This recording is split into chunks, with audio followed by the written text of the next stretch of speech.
Un pour tous et tous pourris, c'est ce que disait Coluche à propos des politiques. Eh bien, il avait raison, il avait raison.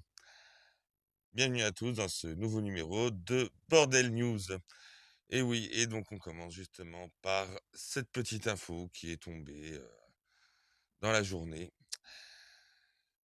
Une alerte info, la France a discrètement repris l'évacuation de nombreux Palestiniens vers son territoire. C'est-à-dire que, donc, après le scandale Nour Atala, donc l'étudiante gazaoui de Sciences Po Lille qui avait appelé à tuer des juifs, toutes les évacuations avaient été suspendues.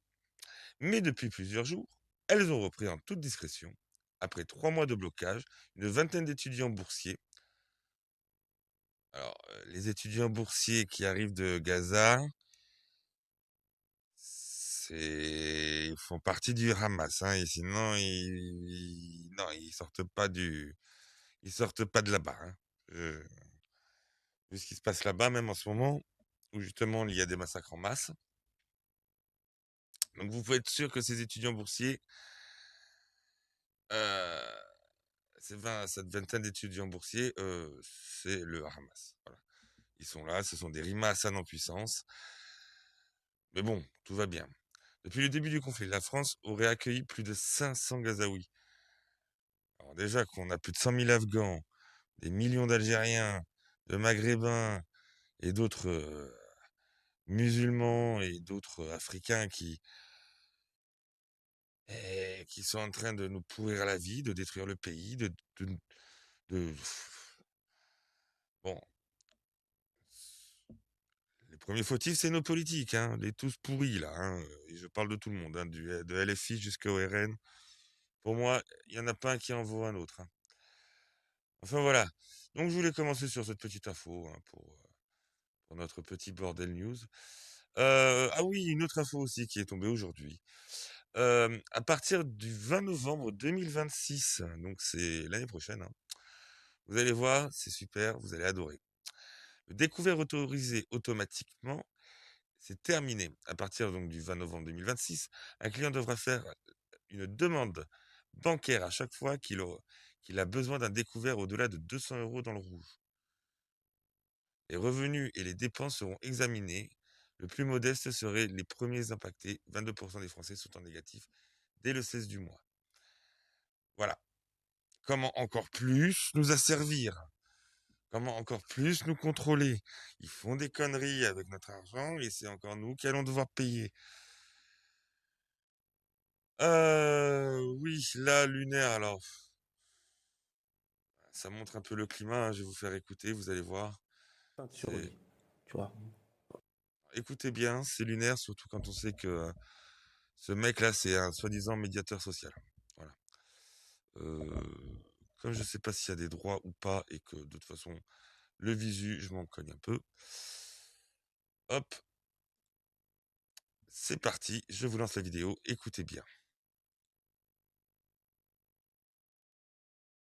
Hier, j'étais à Chanteloup, il y a des des Bouna partout dans les rues, tu vois. 20 ans, constat, il est pire qu'amer. L'État, il n'a pas pris compte Le mec, il sait même pas parler français. Il parle même pas français, il parle le blédard. de ça. Les prochaines émeutes, elles vont être encore plus violentes parce que maintenant, les gens, avant, je sais pas comment le dire, c'est qu'avant, c'était, Avec tes mots. Ziet Bouna, c'était instinct de survie, tu vois. Instinct de survie, on nous tape dessus, ah ben on en a marre. Aujourd'hui, C'est plutôt eux déjà qui nous tapaient dessus. Hein, ils gueulaient déjà. Ouais, secours, racisme, secours. Putain, on aurait dû tous les virer. Il faut les virer, ces gens-là, ils n'ont rien à faire ici. Ils ne nous aiment pas, ils sont là que pour les allocs, pour profiter. on va tout péter. Maintenant, on le sait, ça veut dire qu'on est préparé à cette colère. Ça veut dire que cette colère, on peut la structurer. Ouais. On est beaucoup plus violent, beaucoup plus puissant maintenant. Alors qu'avant, on faisait du bruit, on cramait des voitures, on rentrait chez nous, ça nous soulageait. Ça ne suffit plus, ça. Ouais. La banlieue, ça suffit plus de cramer des voitures. Tu vois, maintenant, C'est le djihad. Voilà. Nos églises sont pillées tous les jours, sont détruites ou vandalisées tous les jours. Ça s'appelle du djihad du quotidien. Euh, des femmes françaises, hein, parce que c'est pas beaucoup de maghrébines en voile hein, qui se font agresser, hein, mais bien des Françaises, hein, des Européennes, ça, qui se font agresser toujours par les mêmes, ça s'appelle du djihad du quotidien. Ils sont en plein djihad. Ces gens-là sont en guerre contre nous depuis plus de 1000 ans. Depuis 1300 ans, on est en guerre avec eux, ils sont en guerre avec nous. Et vous voudrez nous faire croire qu'aujourd'hui tout va bien dans le monde des bisounours. Non, non, non. Mais arrêtez, arrêtez. Ils le disent eux-mêmes, en plus ils s'en cachent même plus. Ils sont beaucoup plus violents. Ils veulent nous détruire, ils veulent nous remplacer. Ils veulent nous voler ce que nous avons construit, ce que nos ancêtres ont construit. Voilà ce qu'ils sont. Bien sûr, avec toute la complicité et la collaboration de nos politiques, hein. Je n'oublie pas. Non, grâce à ces jeunes-là qui me font hyper plaisir, c'est pour ça. Ils lui font hyper plaisir, ces jeunes-là. Il n'a rien à foutre chez nous. Qu'il dégage. Mais qu'il dégage. On n'en veut pas. Une honte. Hyper plaisir parce que je sais que la génération de demain, la colère, elle sera là. Mais c'est pas la même colère que nous. Pas ça, c'est ce qui est paradoxal, c'est que la France, j'ai l'impression qu'elle est, j'en suis sûr même qu'elle est de plus en plus raciste. Et pourquoi? C'est toujours les mêmes qui nous agressent. C'est toujours les mêmes qui agressent toujours des Français. Toujours des Blancs, toujours des Européens. Toujours, toujours, toujours, toujours. Et après, ils viennent pleurer. Les Français, c'est raciste. Hein, les Français. Ouais, arrêtez de foutre le bordel. Peut-être qu'on le sera un petit peu moins.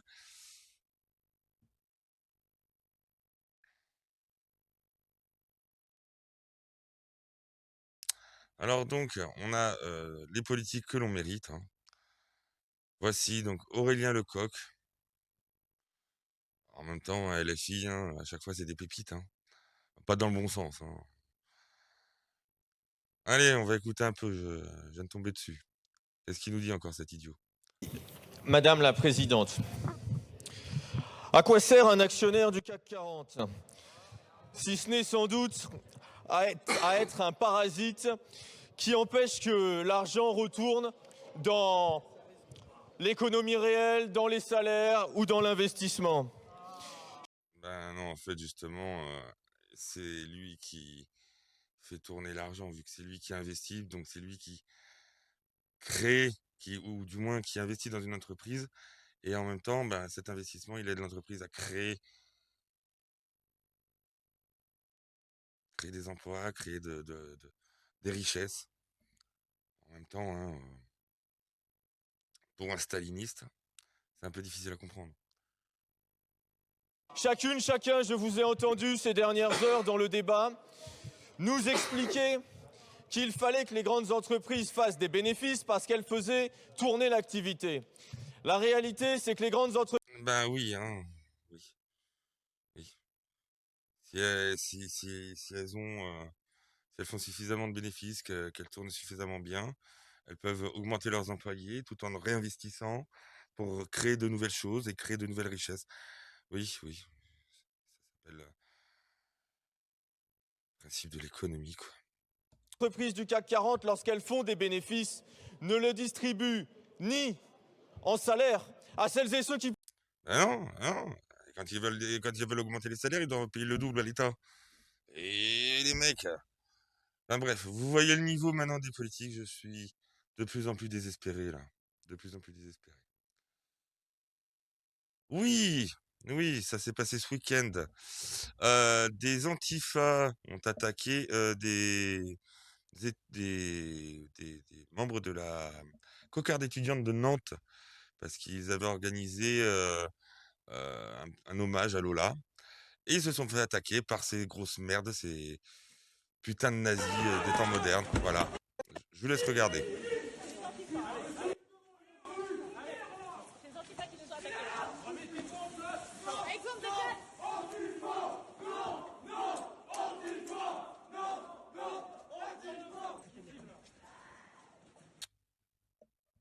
Ouais, ouais, les jeunesses hitlériennes, vous savez, hein?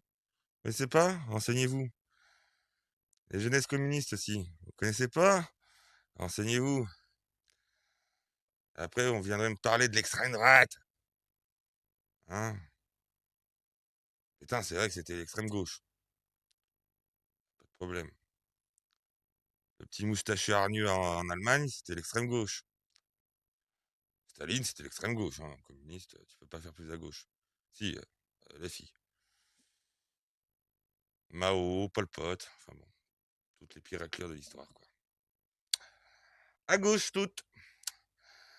Alors, hop, les antifas, justement, scandale judiciaire à Albi. Alors, c'était le 22, donc c'était il y a 6 jours. Hein. J'ai topé ça il y a pas longtemps.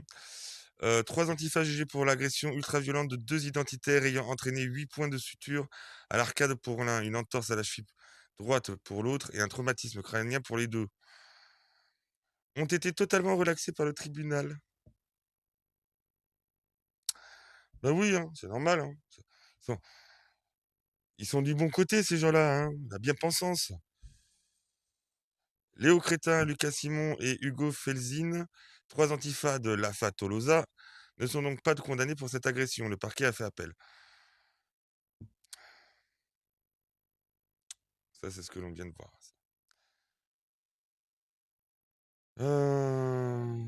Qu'est-ce que c'est? Ah oui! Celui-là, il est pas mal, celui-là. Kermit en levrette. Place Vendôme. Ça vous dit? Non? Ça vous dit pas? Regardez. Kermit. Hein? En belle levrette. Alors déjà qu'on passe pour des cons avec Macron, qu'on passe pour des cons et des nuls avec l'histoire du Louvre. Là, on passe pour... c'est honteux. C'est honteux. Bon, j'ai terminé là-dessus. L'auteur présumé du meurtre d'Achour Sarnaya, le chrétien assyrien d'Irak, réfugié en France, avait eu des contacts avec l'État islamique en Syrie, plusieurs mois avant le meurtre. Encore une fois, et après il va me dire « Et pourquoi vous êtes raciste ?» Cet Algérien, oh tiens, c'est bizarre, de 28 ans, s'était connecté à son live TikTok une demi-heure avant d'agir derrière lui pour le poignarder.